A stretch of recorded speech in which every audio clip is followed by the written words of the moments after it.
Hello, welcome everyone. Thank you so much for joining us today for our webinar, Exploring the Divine Connections Between Religion and Restorative Justice, an Interfaith panel. My name is Demointe Wesley. I'm a student at the Center for Justice and Peace Building and a volunteer for the Zaire Institute.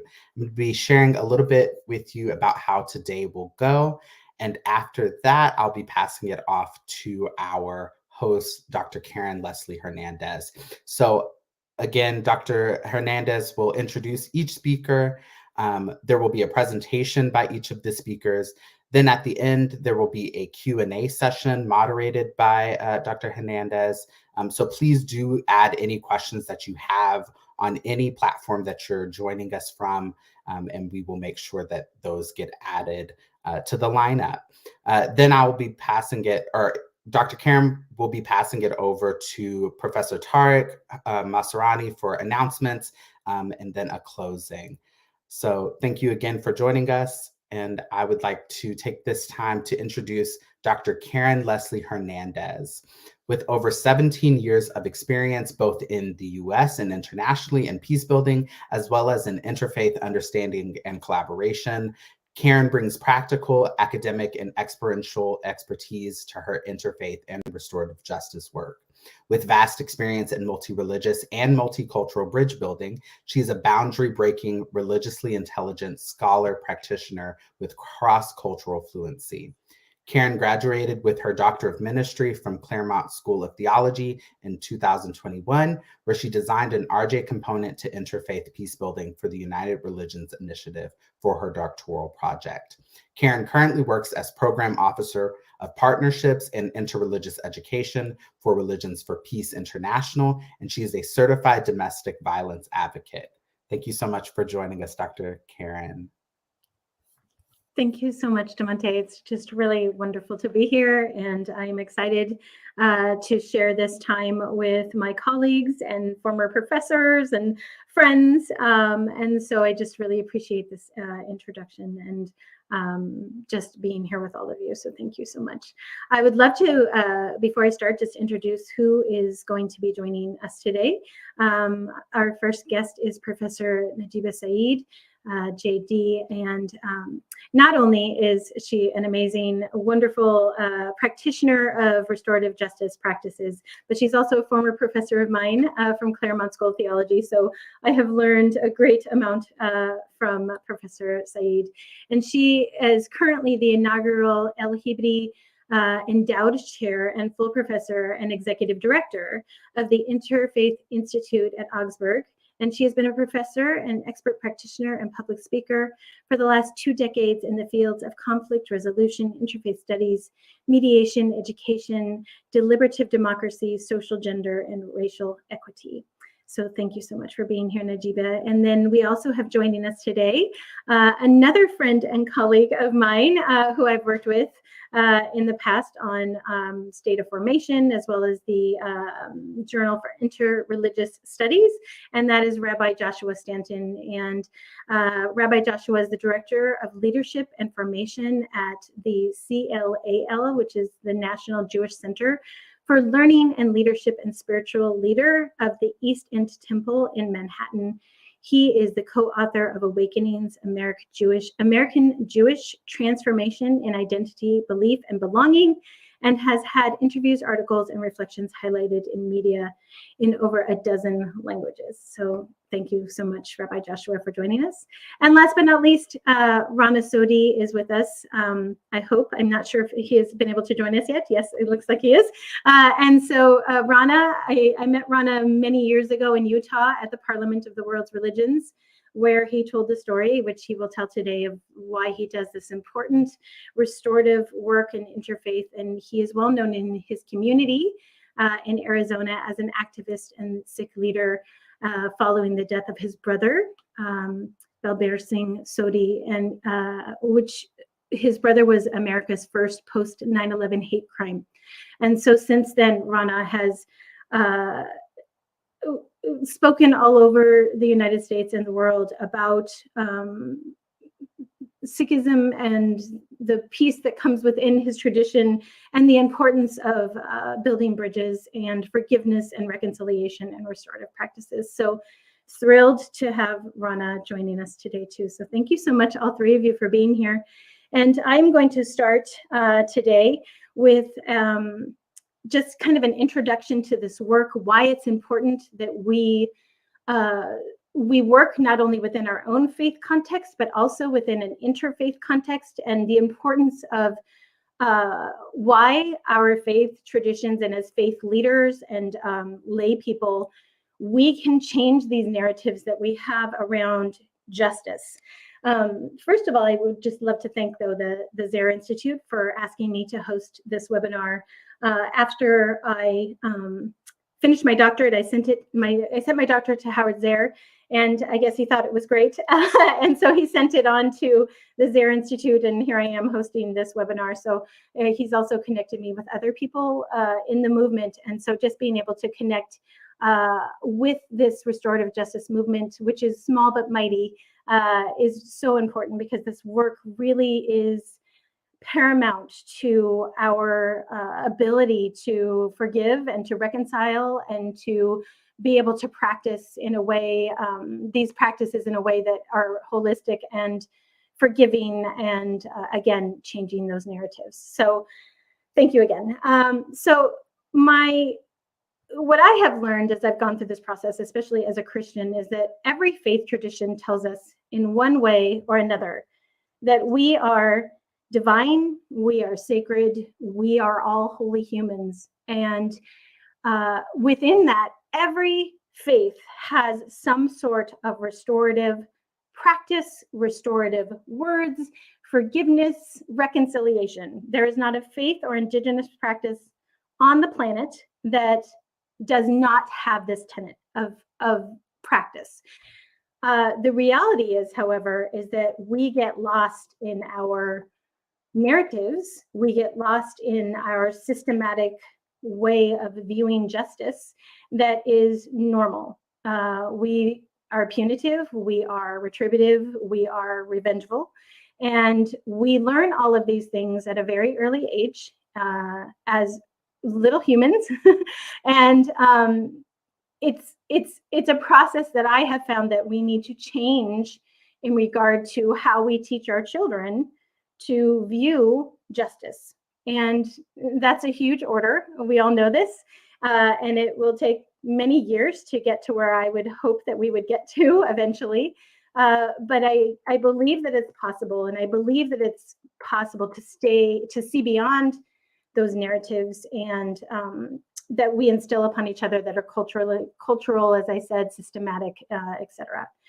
My introduction to restorative justice occurred when my daughter was in high school. But after that, I actually took a class at Boston University School of Theology in restorative practices in a theological context, looking at restorative practices within Christianity, Islam, and Judaism. And it was a very eye-opening class for me. We had a guest speaker who came in who, she lives in Maine. Her son was killed in a drug deal gone bad, and Maine offers restorative justice practices. And so she decided to approach this in a restorative way.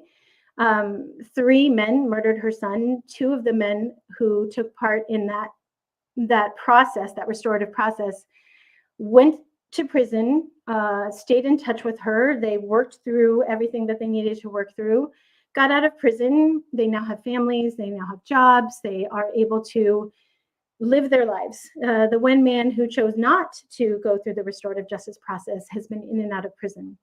More, though, the woman that I met and that spoke to us in class struck me so deeply because she has coffee with the 2 men who murdered her son, and once a year or so, and she sends Christmas cards.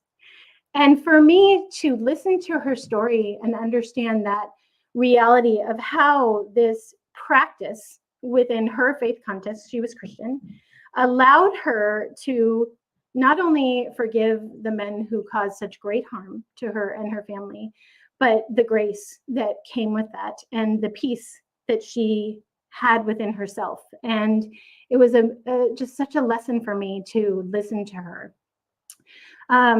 When I wrote my doctorate, I looked a lot at the Maori structure within New Zealand and their idea of restorative practices, and how really much of the New Zealand justice system, if you will, is based on Maori tradition and Maori practices. And that's really important. Those indigenous practices that we have lost within our faith context, for me, have struck me as well in regard to how we can move backward, if you will, to be able to move forward and understand how these practices are so holistic, and how they offer us the opportunity again to view justice and restorative practices in a different way that allow us healing and allow us the ability to give us the space to think and act and react differently.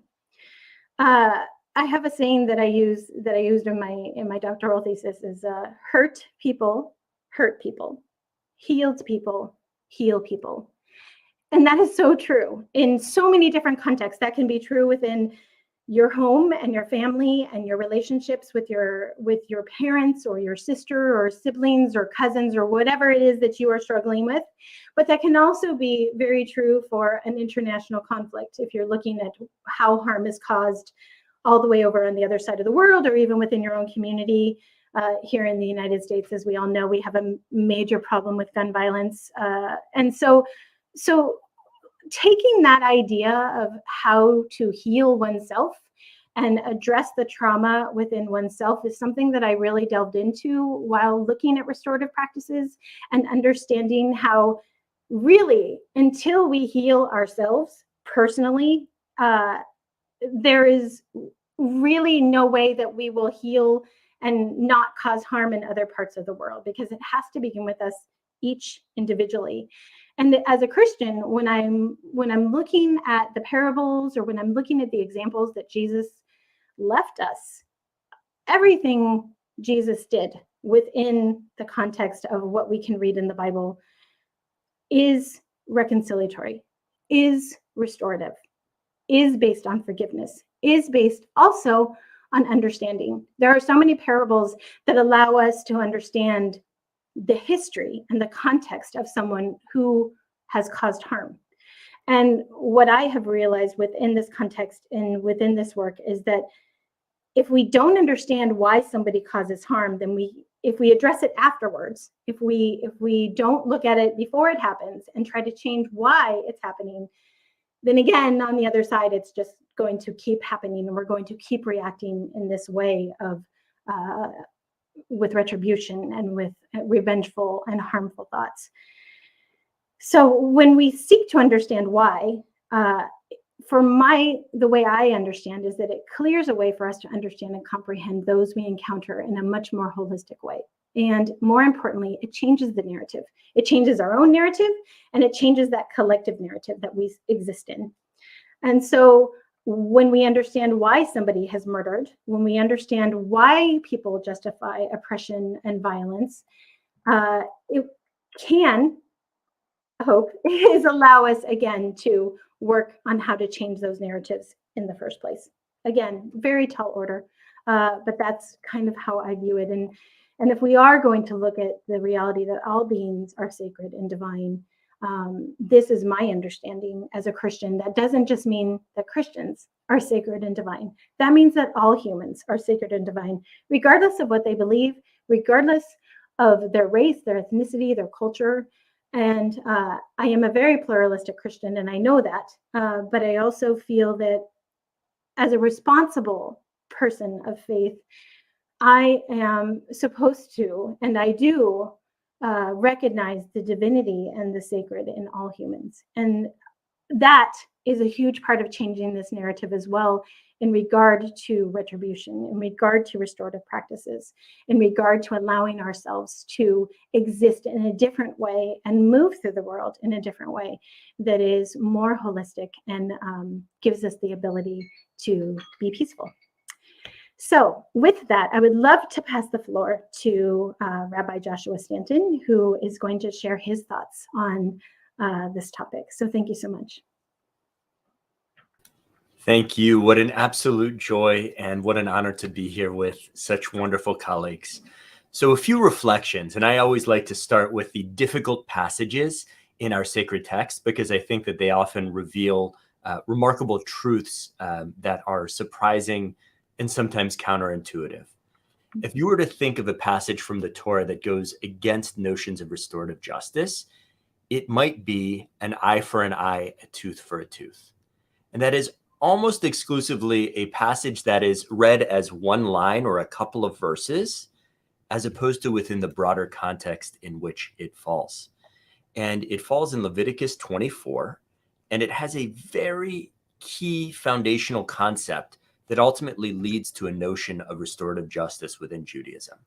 And so if we move up a few lines from an eye for an eye, a tooth for a tooth, we read, "One who kills a beast shall make restitution for it, life for life." And the word in Hebrew, yishalmena, does not mean violently. This does not mean you can go and attack another person's beast. It means you shall make the other person whole. The word shalom means wholeness, not peace necessarily in the conventional way in which we use the word today. So it means that you will remunerate, you will restore, you will bring the other person to the place that they were before they lost a large part of their livelihood, when someone killed an animal that presumably was a key source of their income. And only then does the passage go on to describe other situations. And it is very clear from the first line that the others are not intended literally, because life for a life is already placed in the context of restitution. If a party maims another person, what shall be done in return? Fracture for fracture, eye for eye, tooth for tooth. The injury inflicted on a human being shall be inflicted in return. One who kills a beast shall make restitution for it, but one who kills a human being shall be put to death. So typically that is read as a division between injury done to someone's property versus to their personhood. But rabbinic law and rabbinic tradition hangs entirely on the first part of that sentence. There's actually not really a criminal code in rabbinic thought. It is entirely a civil code, which is its own remarkable thing. A court that puts someone to death must be disbanded, and no one who has ever served on that court can ever actually serve on a court of justice again. Moreover, if a court is unanimous, a person cannot be put to death because it means that clearly they missed something.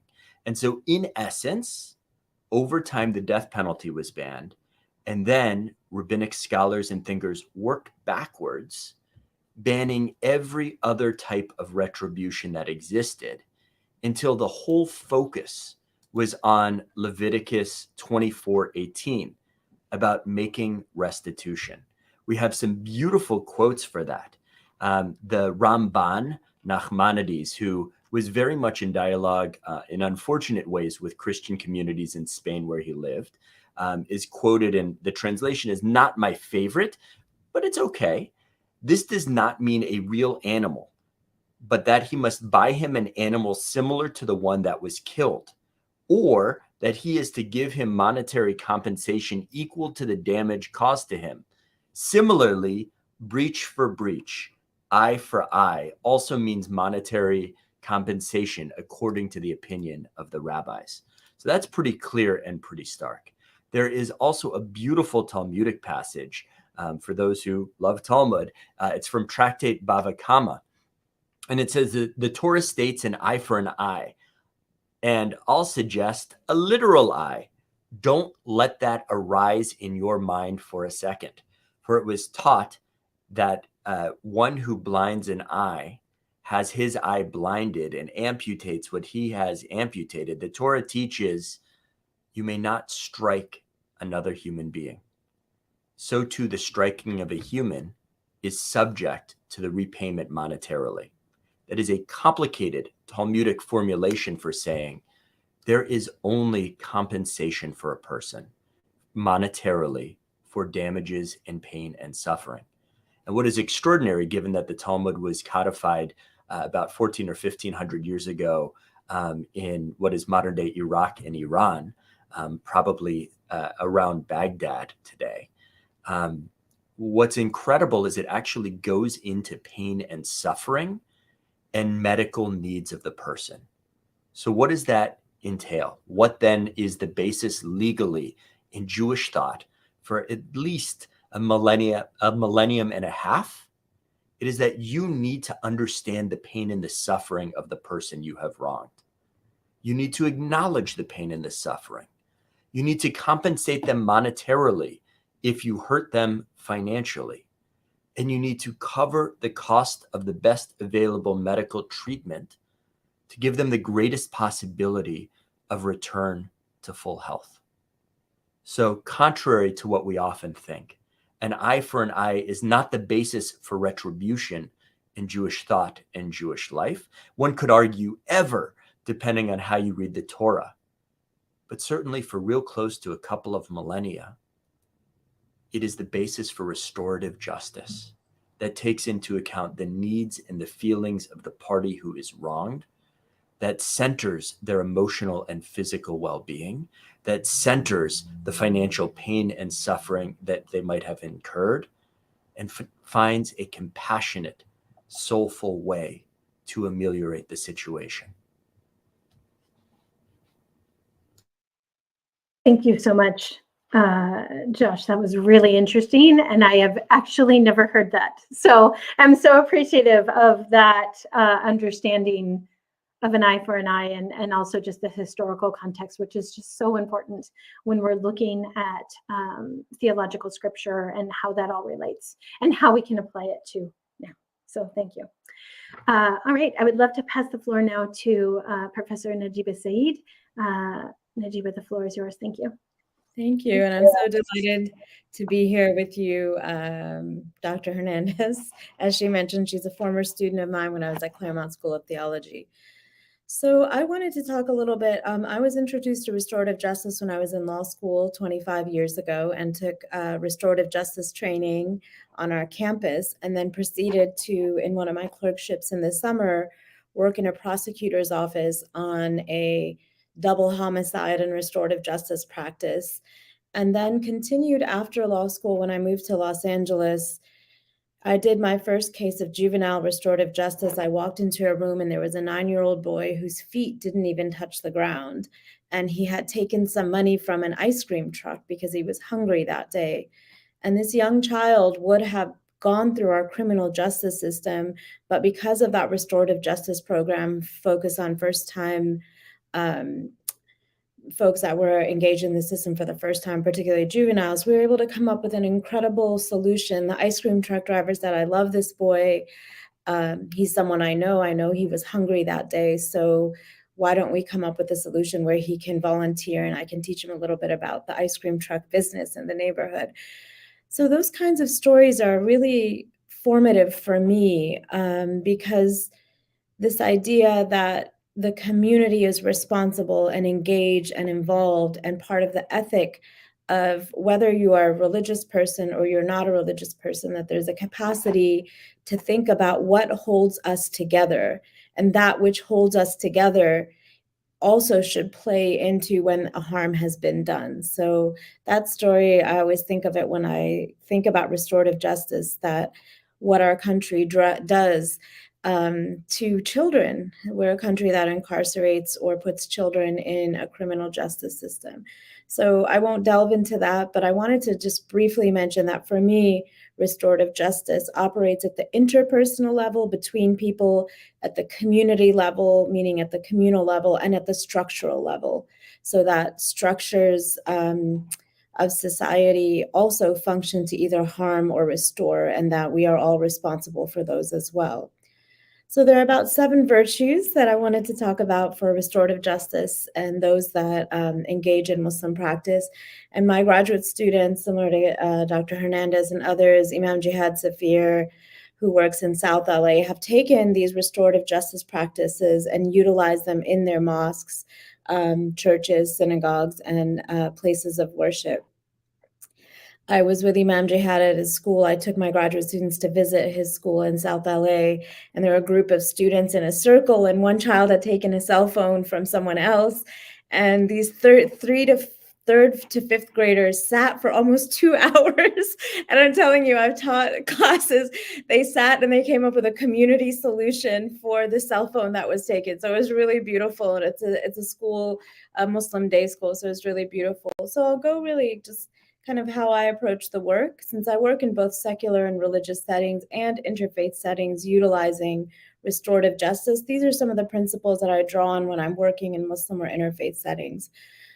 So really, I think of them as virtues. And the first one is that compassion is both a virtue and a mission in the Muslim tradition. The Quran tells us in 21:07 that we, meaning God, has sent you, O Prophet, meaning Prophet Muhammad, only as a source of compassion for the whole world. And scholars translate the alameen part of that verse as to all people, all beings, but it's this idea that it's not exclusive just to Muslims. And for those of us that work in both Hebrew and Arabic, we know that the word compassion, which I think is often loosely translated and probably inaccurately as mercy in the early translations of the Quran into English, I use the word compassion for rahma, which is from the root verb, the root triliteral term of rahama, which is both womb in Hebrew and in Arabic. So this idea of a source of compassion, like that which a mother who carries a child. It's a really beautiful analogy that I often use in my work. So virtue is both manifested not just in having compassion, but in demonstrating compassion, and not just to Muslims, but to all. So there's no designation of a religious community that reflects my own. Another virtue is that the way that we practice compassion and restorative justice is really tied to our piety. So there's a beautiful saying, and for those who don't know, for Muslims, our highest spiritual authority is the Quran, and then we engage the oral tradition as recorded in different canons, what are called the hadith, or the sayings of the Prophet and the life of the Prophet.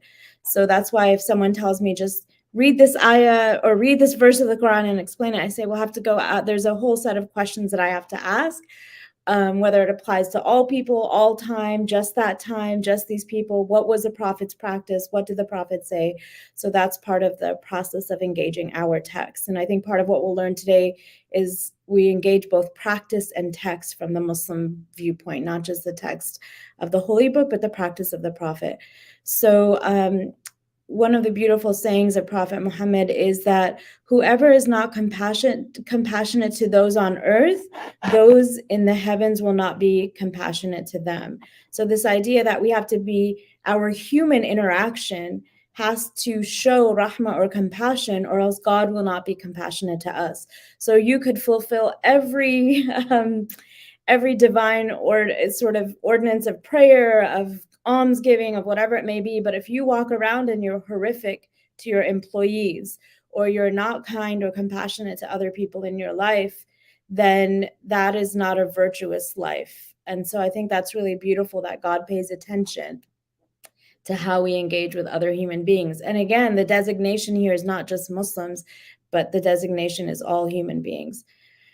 The other virtue that I think, the third virtue that I wanted to talk about, is there's a virtue to not being tied to the position of oppression of others. And that's where I think the structural part of restorative justice is important. It's not just how I get along with other people, but it's the structures and that I support or I'm a part of. So Prophet Muhammad tells us to beware of the supplication of the oppressed, for there is no veil between the supplication of the oppressed and God. So those that are oppressed have a sacred relationship, an immediate relationship to God. So you don't want to be on the side of the oppressor, because those that are oppressed, there is an immediate kind of connection to God, this sacred. We talked about what is sacred. There's another saying of Prophet Muhammad where someone came and asked him, what is the best form of jihad?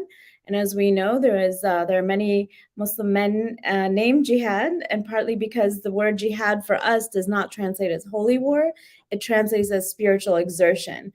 So someone came to the Prophet and asked, what's the best form of jihad or spiritual exertion? And his answer was to tell a word of truth to an oppressive ruler.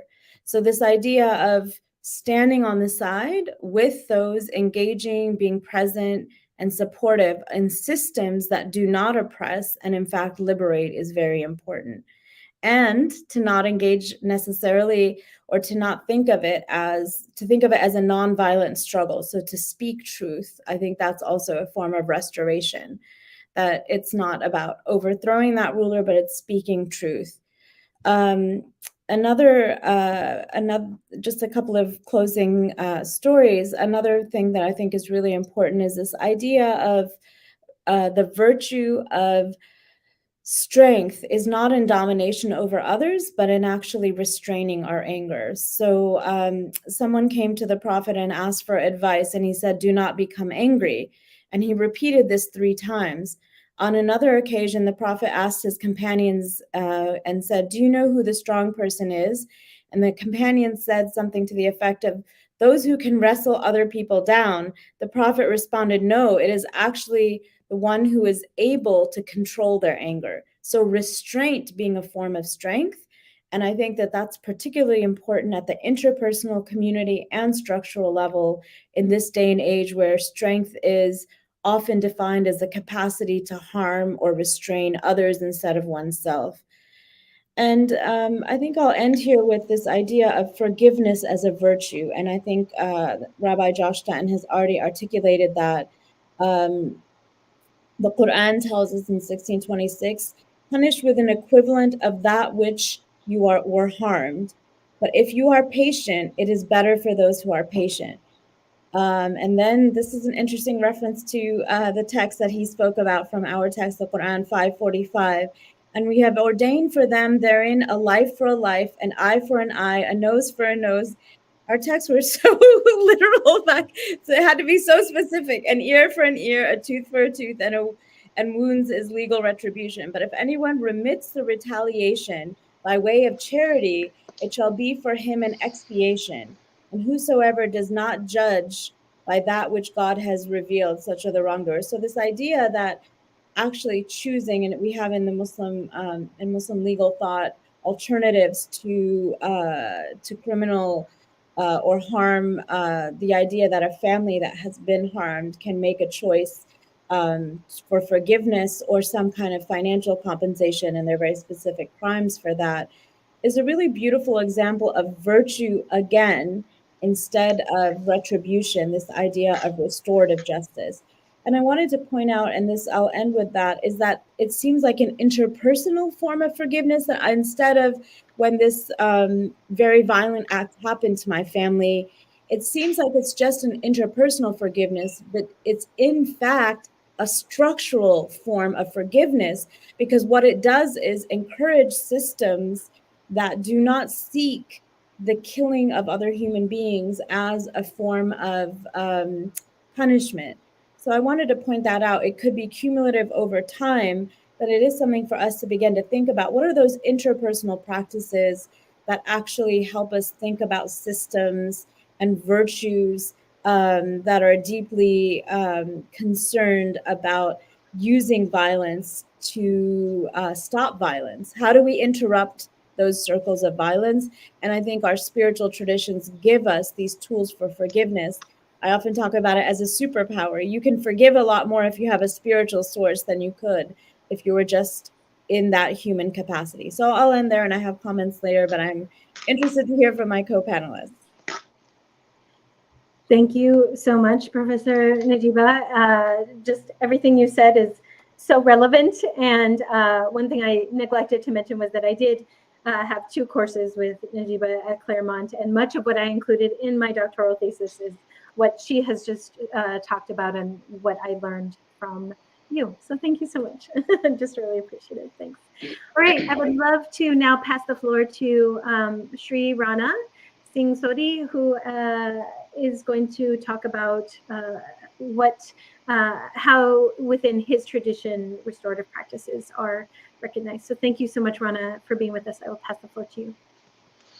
Thank you, Karen, and thank you, Rabbi Josh and Nazim. Your beautiful story, and joining with you. I feel blessed to be part of this panel. And Karen, you're amazing how we connected in Utah and Salt Lake, and so many years. We still, good friend.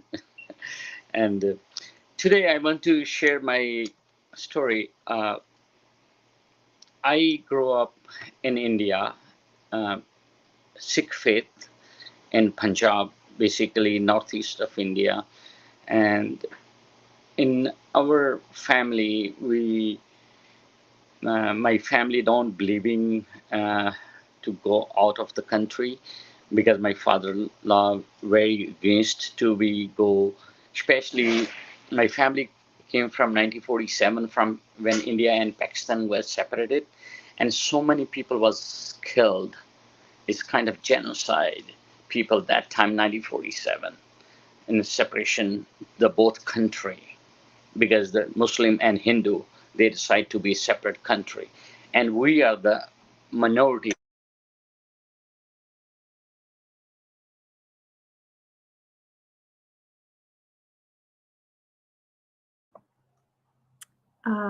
It looks like we might have lost Rana. I'm not quite sure.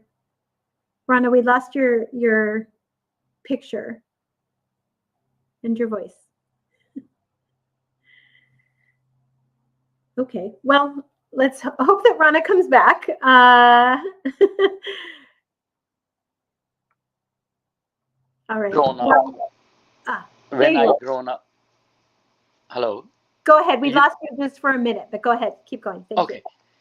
So I grew up in India, and when I was young, and our golden temple was attacked by Indian army, and the population of Sikh in India is less than 2%, and that time there's a lot of fake encounter.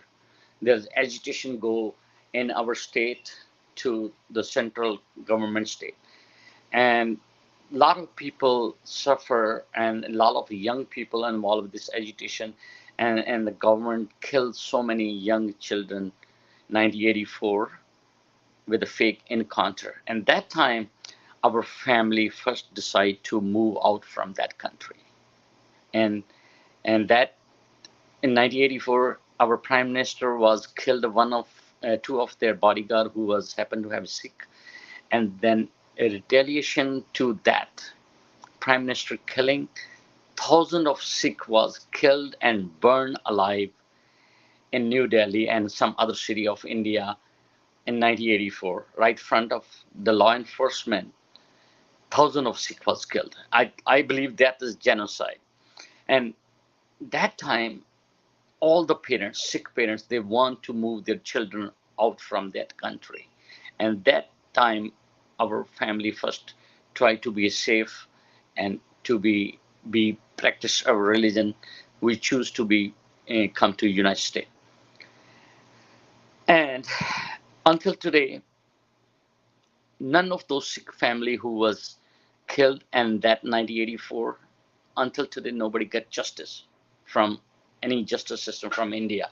That's the sad part of the of that story though. And when my family moved in 1985, 84, 86, then all, one time we are five brother moved from India to America and working, enjoy our life. When Nazib telling the story, I'm one of the ice cream vendor in 1989 in Los Angeles streets. I do was a ice cream truck and selling ice cream in beginning of my life, and working on a 7-Eleven at night shift, and daytime I selling ice cream and in the truck.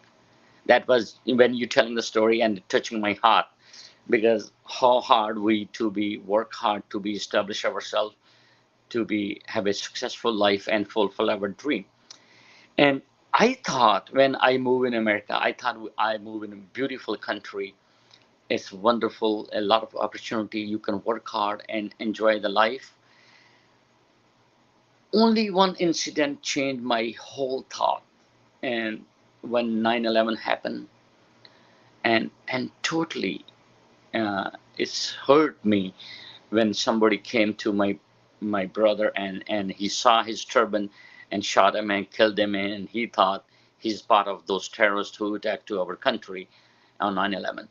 And that incident, when I see that so much ignorance in our country, I don't think before this in my mind there's a lot of ignorance in our country and a lot of hatred people living in this country. I thought I move in a well civilized community, well civilized country. But after 9/11, that's the first time I learned it, how ignorance exists in our community. I didn't know that before that. And that really hurt me, because we trying to survive from India to move in a better place, and then we still lost. And after 10 months, and I lost my another brother. In 1 year, I lost my true brother with hate. And that kind of gave me so much depression that time.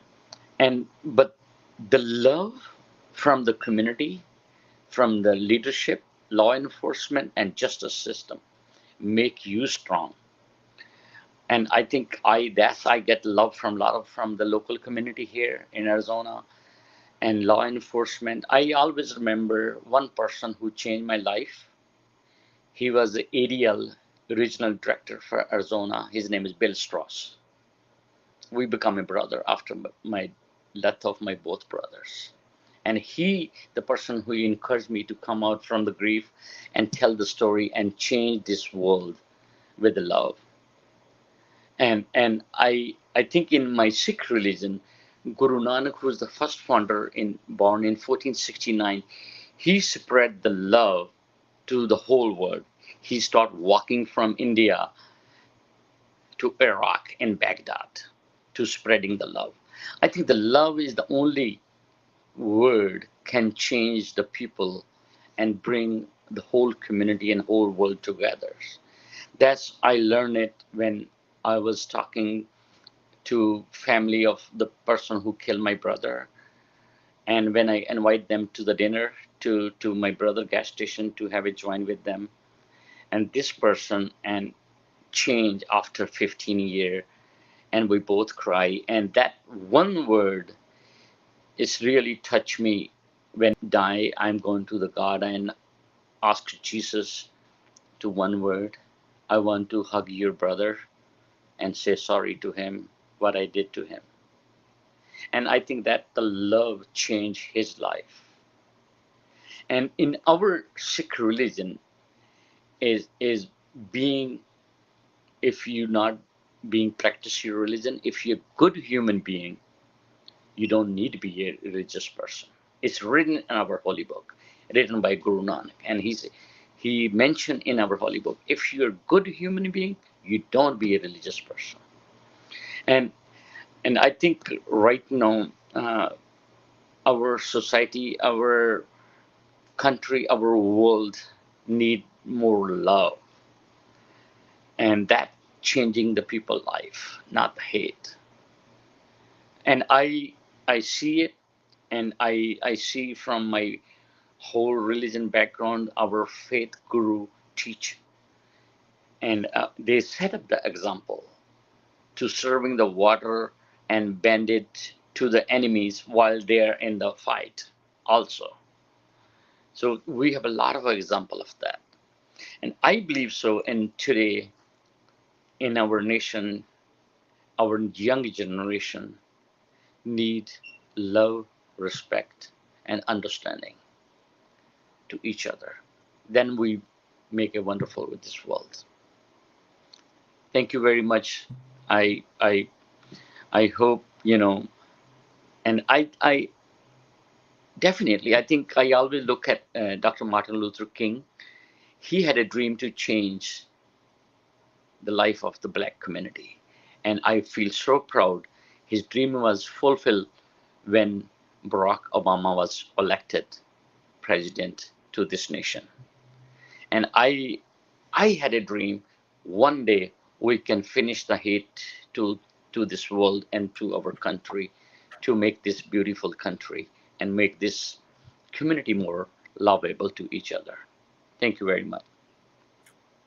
Thank you so much, Rana. Just really just your story is so moving, and it's an example of how we can take a different path when harm comes to us personally, to our families, to our communities.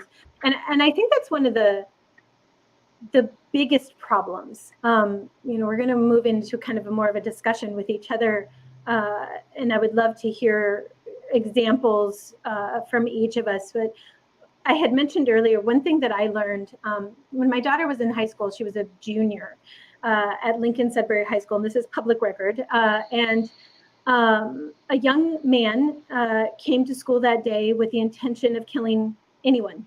And he brought a knife with him, and his name was John Odgren, and he murdered a freshman named James Allenson in the bathroom of my daughter's high school.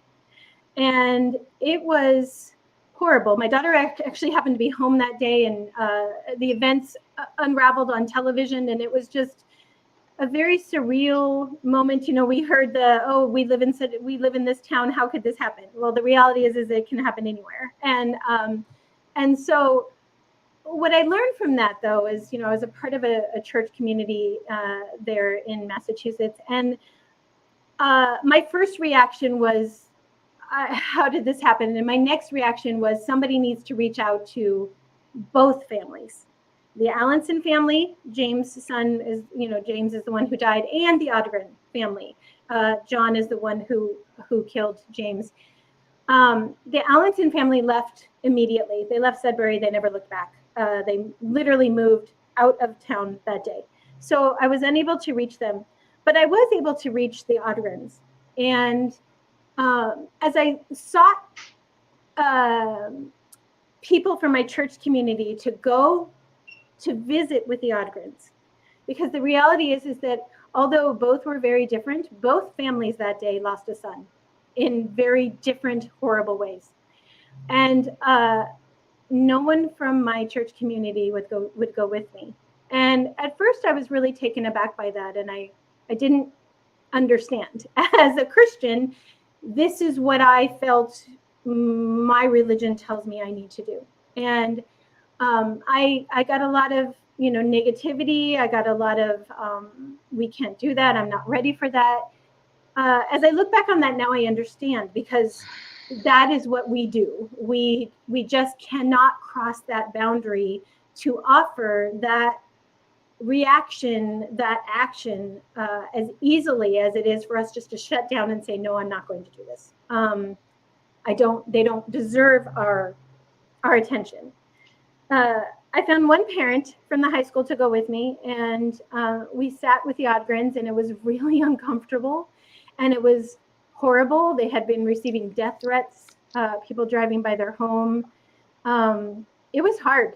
John was sentenced to life in prison, and yet it was such a learning experience for me to just sit with someone who had no idea what to do next, and who wanted to be able to fix things but had no idea how to. And obviously just devastated that their son had done this, but obviously devastated that they had also lost their son that day too.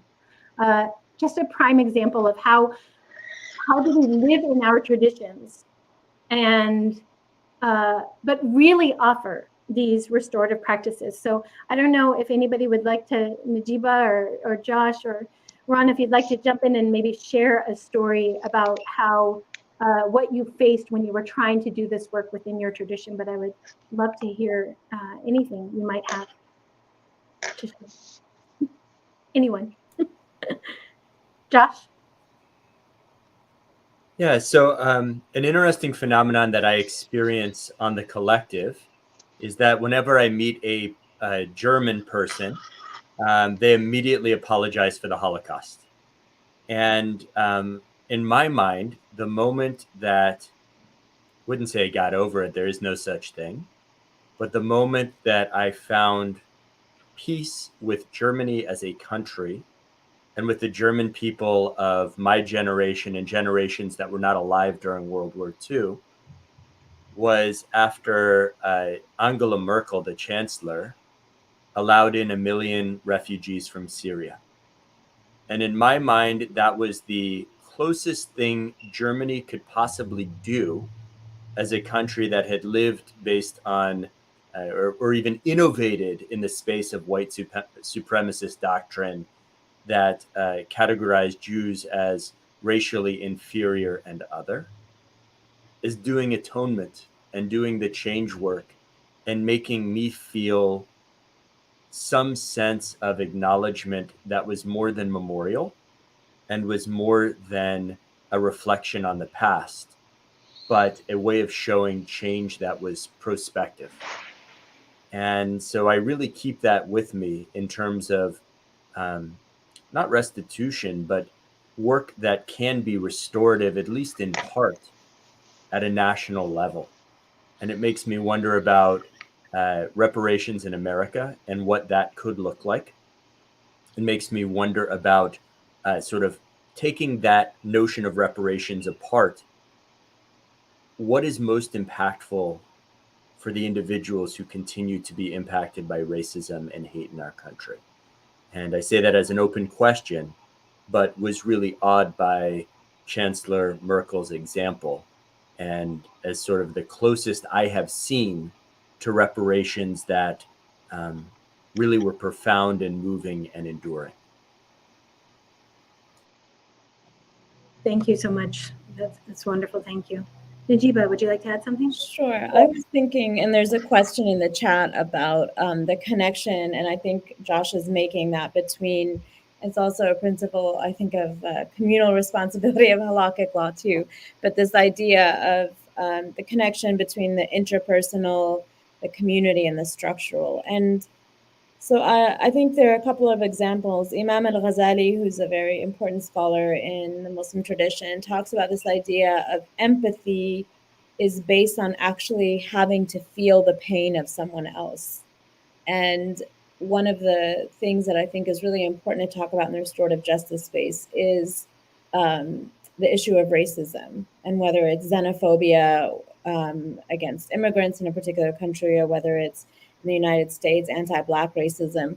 One of the things that really struck me is sociologists talk about this empathy gap, that there is a perceptible, measurable lack of empathy for the pain that people who have Black embodiment experience. That there is, one can study and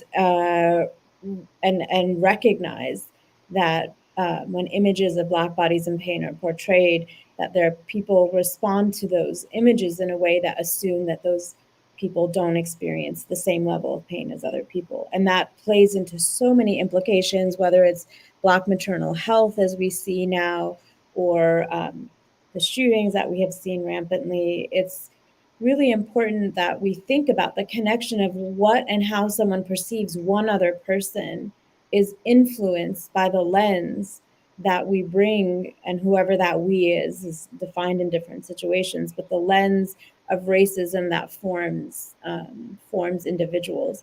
And something I wanted to say really quickly here is the World Health Organization talks about the moments of the best pro-social, anti-racism programs are actually from the age of 0 to 5.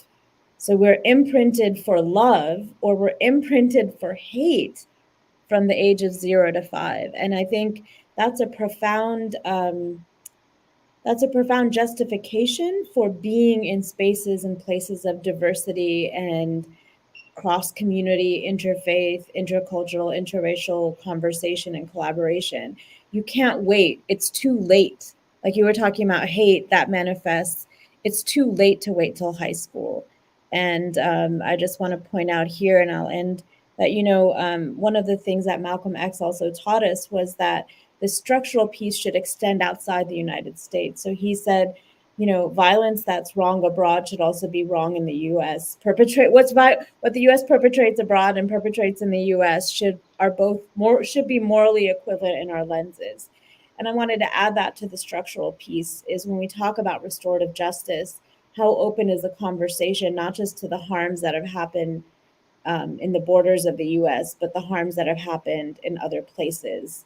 And I think the transnational aspect of these structures, and can we think about structures over time that would allow for more of these conversations? And that's where transformative justice, transitional justice, and healing justice are fascinating to me, not just in our communities here. And I always tell people that peacemakers in the cities of the US that I work with in gang intervention, they need Nobel Prizes too, you know. So this idea of the virtues, again, this of virtues of peace and the problems of violence, how narrow is our construction on who is impacted by it? And so I'll stop there. Those are just rambling thoughts.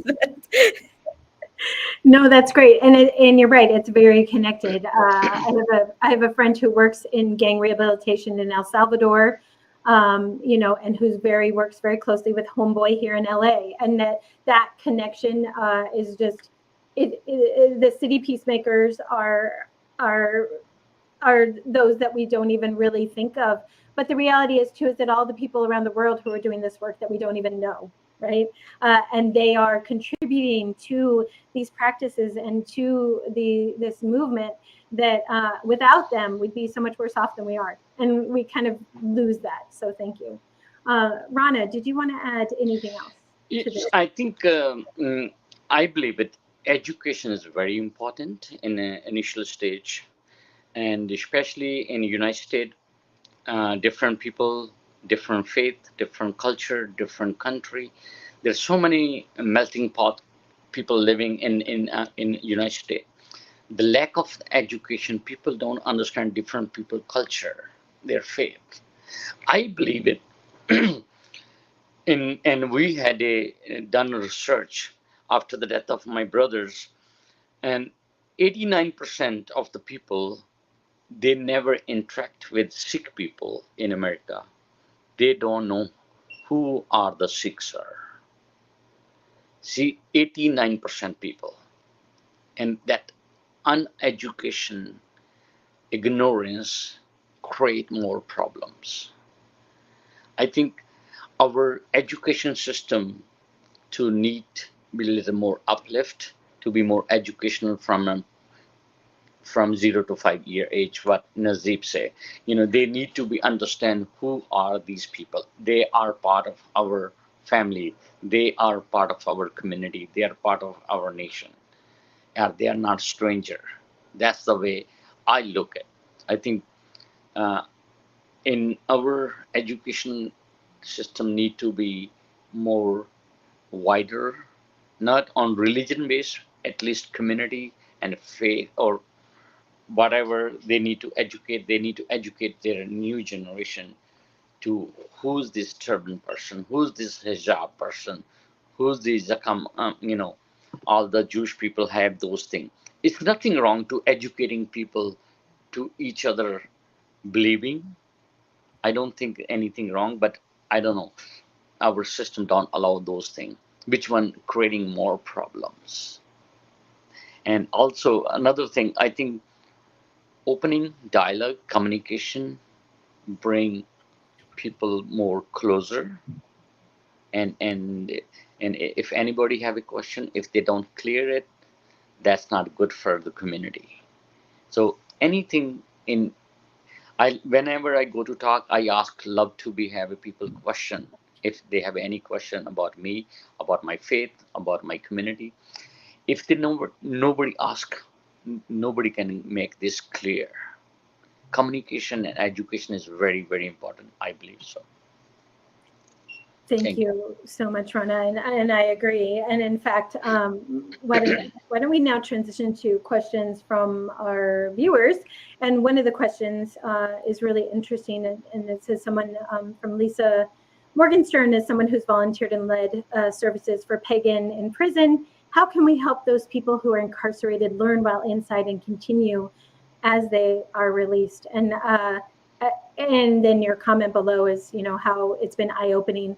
I actually volunteered at the Federal Correctional Institute in Dublin. I tutored women who were in prison getting their GED. And it was, as you said, incredibly informative and enlightening. And every single woman I spoke to in that program had almost the exact same story. They, many of them had learning disabilities that were never defined. They grew up already in violent neighborhoods. They couldn't read. Their teachers didn't teach them to read. They were passed from grade to grade to grade. By the time they got to high school, they were angry at the world, living in a violent neighborhood again.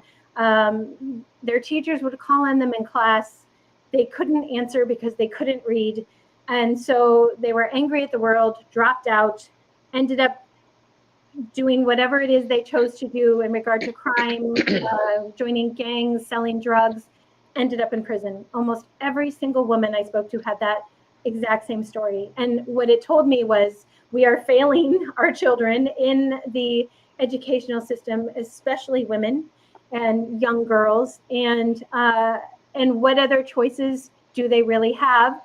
And how can we help, not necessarily us help make better choices, but how can that whole systematic issue within our educational system and within our communities that are not addressed as they should be, that are not given the resources they should be given, and how that all plays into everything we're talking about today, and how we can take our faith tradition and utilize that in a way that is holistic and act within our faith. And so that was something that was really enlightening to me. And there are so many structures in place right now and organizations in place right now that are working within those contexts to try to offer, rehabilitation and the ability for those who get out of prison to have housing, to have access to jobs, all of the things they need to be able to live productive lives. And unfortunately, our system, as Najiba has pointed out, is not welcoming and friendly. And so again, it has to be this systematic change. It can't just be all of an individual. It has to be this massive and systematic change, and it can be very overwhelming. But would love to see if Najiba or Josh or Rana want to add anything to what I've just spoken about in this question. No? Okay. So one of the things that I appreciate about rabbinic thought and law is that it tries to bring into tension competing principles.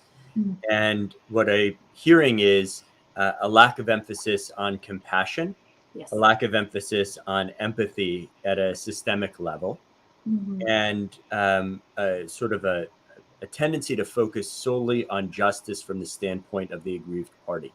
Mm-hmm. And I think that that's a very helpful corrective. At the same time, I would probably be remiss in saying that justice also matters a great deal. And that includes caring for the needs of the aggrieved party. And my only concern at all in this conversation is decentering the aggrieved. And the problem there is, in some ways, it provides attention, and potentially even positive reinforcement for doing things that are not pro-social. And so just wanted to put it out there that those principles remain in tension. And what I love is the notion that we need to shift where we are in the interplay between those two. Thank you. Very, very important. Accountability is what comes to my mind. Thank you. Thanks. Anybody wanted to add anything, Najiba? Yeah, and I think we have to also ask, this is to me like to get to Josh's perspective, because I think justice is embedded in all of our traditions. Mm-hmm. And I would point out that we're also working in multilingual settings. So a lot of the concepts that I've quoted are originally in Arabic and have certain connotations and histories and interpretations. And so this is the idea of justice, it's not universally. The metaphor in the Quran is a mizan, and the idea of justice being a balance. And from Surah Rahman, which is the source of compassion, the idea that it's also a balance. It's not always a scale, but a balance, and that human beings are often the ones that transgress the balance. That surah or that verse, the verses in that chapter of the Quran really talk about nature quite a bit, and how all forms of nature are actually in balance. And it's human beings have the agency in our tradition to break the balance. It talks about the trees, they bend their shadow to prostration to God. They don't have the choice. Human beings, we have that choice and that agency to either be a part of the balance of justice or to transgress it. So I say all of that because I think one of the bigger questions when I step back and look at that interpersonal community and the other piece that of structural is to say, well, the structures that we have in place, do they give a voice to the aggrieved? And I'm not sure that that's even the case. So certainly, I think you're right, Rabbi Stanton, to talk about the fact that we have to always keep that, if someone has been harmed, whether it's Zare's model of restorative justice or other models, thinking about the work of Fania Davis and others, healing justice, there's so many iterations now of how we talk about this work. I would ask, well, is incarceration giving a voice? Is incarceration, what do you do? Like in the cases I've worked in with quadruple, the first case I worked on was a family that experienced a homicide of other family members. And it went, and this was, I did this after my first year of law school. And that was the first case I worked on for a restorative justice process and a victim impact statement. And it really struck me that this family suffered the loss of two family members, and they were about to suffer the loss of the person who perpetrated it. So I think part of the question is, is there a voice in the ice cream truck incident that I brought up, and I've done many, many other cases, what is termed victim offender mediation, which is also changed in language. And it was amazing because what struck me is the aggrieved had a voice in that process. So I just want to put that out there too, is asking the question of, are our systems of justice both stacked against those that might have harmed, and are they also actually including and engaging and responding effectively to those that have been aggrieved and giving them a voice? Meaning, hearing Rana's story, that he was able to meet with this individual. That's not the case all the time, that you're able to do that. And I also just wanted to take a moment to thank you, Rana, for your incredible story. And it's just, it's incredibly inspiring. And, I just wanted to take a moment to say how sacred and holy your journey is. And, and that it is a lifelong journey. So Thank you. Thank you so much. Thank you both. Rana, did you want to add anything to this before we go to closing? I think our community need. I think the crime and the drug in our community, and people and our families don't have so much love when the children, our new generation, grown up. I believe it, and because they don't have so much love and connection with the community and the family, that's creating more problem. That's, I believe it. And I think our young generation getting away from those love, support, family, and community, and all those things. I think if we all, as a collective community, helping each other, to your neighbor, your family, to be educating, talking with them with love and respect, I think it'd be change a lot. And I don't think only you put the people in the prison, in the prison, and to solve this problem. Because going in the prison, if we don't have a good prison system in the detention center, you don't give them good education in the detention center, they come out from the prison is more dangerous, because they meet and greet those more criminal in the prison. And I believe so we should have a good prison system, then there can educate them in the prison, and they become a good human being when they come out from prison, though. But I see most of the cases, the people who in the prison, and when they come out, they are more dangerous to the community. Thank you. Thank you so much, Rana. that is a problem, and that does happen. And so again, it's kind of how we need to restructure, that school to prison pipeline and all of those things that exist in regard to contributing to our justice system, right? In that realm. So. Okay, well, it looks like we don't have any more questions, so would love to just pass the floor to Najiba. If you have any closing comments, would love to. Yeah, I wanted to speak to, just out of personal experience, that one thing that has really been powerful for me working all over the world when my kids are getting older, so I'm able to travel again. But there was a period of time where I remember I traveled to another country where there had been stabbings in their high schools, and I got off the airplane. I was almost 8 months pregnant, and that stopped my travel as much internationally, and I've really been focused on the work across the U.S. I just want to add the role of women in this work is really, really powerful. And Yasmin Saika's work, Atin Anwar's work in the volume edited by Zain Qasim, talking about the idea that women are not just, as it's not just, it's been fascinating to me that in so many conflicts that I've worked in, it's women who have lost a child that will be the first to cross the boundaries and seek restoration over retribution. And unfortunately, what happens when then we come to the point of actually negotiating peace, then they're left out of that. And that happens all over the world. When I was talking about doing gang intervention work, it was women that would often be the safe house in the community. A grandmother was the actual peacemaker in the community that was bringing people from different parts of the neighborhood and having conversations who may not have felt safe together, or whether it's working in other countries. So I wanted to point that out because I do think that's something that's really important, is to think about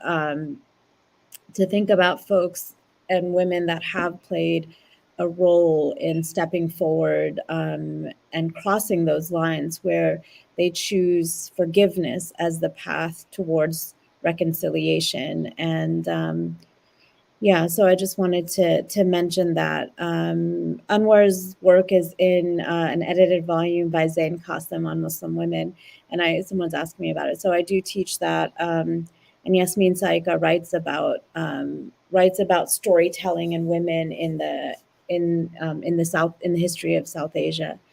So I just want to put that kind of gloss on all of this. Is, I think, in addition to utilizing restorative practices, also restorative justice processes, which do exist legally, truth and reconciliation and other forms that really, it's unfortunate where I've seen women do the work on the ground to get us there. And then we've actually had to work, the United Nations has had to think about more and more who's at the table. And there is an affirmative move and push to recognize that women are not at the table when it comes to actually conciliation in its legal structure. And so I wanted to point that out.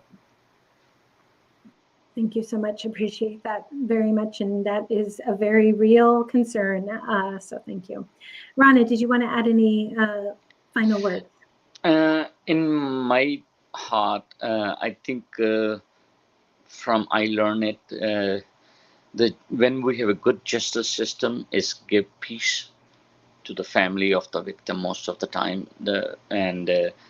I feel in my family and my community, when justice serve and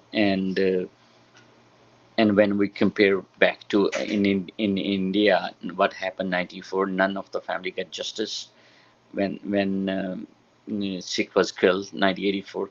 That when I compare that, then I feel so proud to be part of this great nation that justices serve and it give peace to the community. And I'm adding to the Nazi what she mentioned about the role of the women. I always learn from my mother. Women have so much power to be things to do right in their home, in this world. And if they put their role in there, and is, people always talk about each success man behind there's a woman's, right? So is 100% right. All the women's, if they put, especially in the home, in the family, mostly kids was in get love from the mother, grandmothers, and father. In our culture, father are busy most of the time to their work, to the you know most of the time, right? But the women have a show the love, respect to to their children and the grandmothers, and I think all those things we're missing, and that's the reason we have a lot of troubles in going on to our young generation to coming up. And I think the love changed the world. That's I believe so. Thank you. Thank you so much, Rona. Appreciate that so much. Rabbi Josh, final words? Yeah, I'm reflecting on one of several trips I took to Kosovo, and I spoke with one of the people who sparked the revolution that ultimately led to Kosovo becoming its own country. And he lives in a modest home across from the site where 51 of his family members were buried. And yet, when I met with him, he seemed happy. And I asked him, I inquired of why he seems happy. And he said, look, I take my grandkids to the bus stop every day and they go to school. And that makes me really happy. And so I do wonder about the interplay between future and hope and compassion and healing from the wounds that we experience. And so it was quite a lesson to me that when there is a future and when there is a possibility for hope, sometimes there can be a greater sense of restoration, even amid losses at a level and of a sort that I could not personally imagine. Thank you. Thank you so much. Just all beautiful, amazing, wonderful points and thoughts and words that I feel like I really just cannot even add anything more to, because this has just been such a wonderful, rich conversation. So thank you to all three of you for joining, and to our audience members for joining. And this conversation is always ongoing and continuing. So just such a pleasure to share this time with you. So I am now going to pass the floor to Professor Tarek, and he's going to make some announcements for the Zaire Institute. So thank you so much.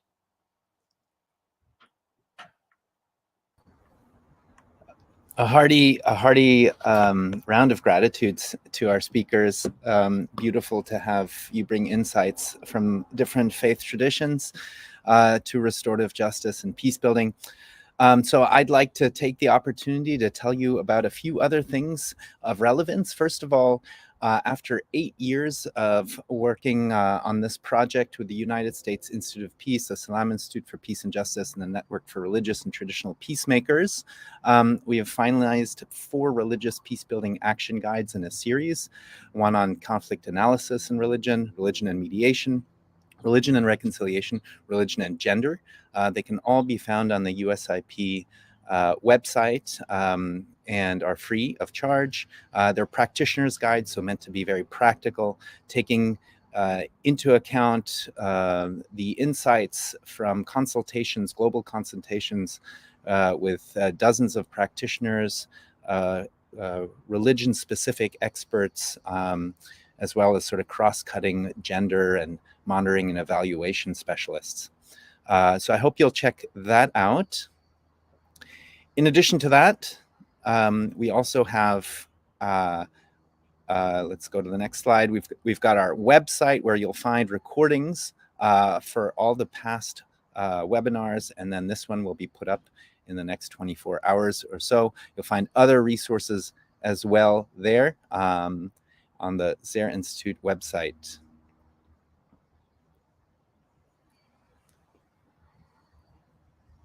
And then that might be concluded if we okay, no more slides on SBI. So thank you everyone for joining us. It's been a pleasure. Thank you again for our guests, Take care. We hope to see you when the webinars will take a break through the summer, but we will resume in September. And we'll have publicity on what our next season of webinars will be. Thank you so much. Much love.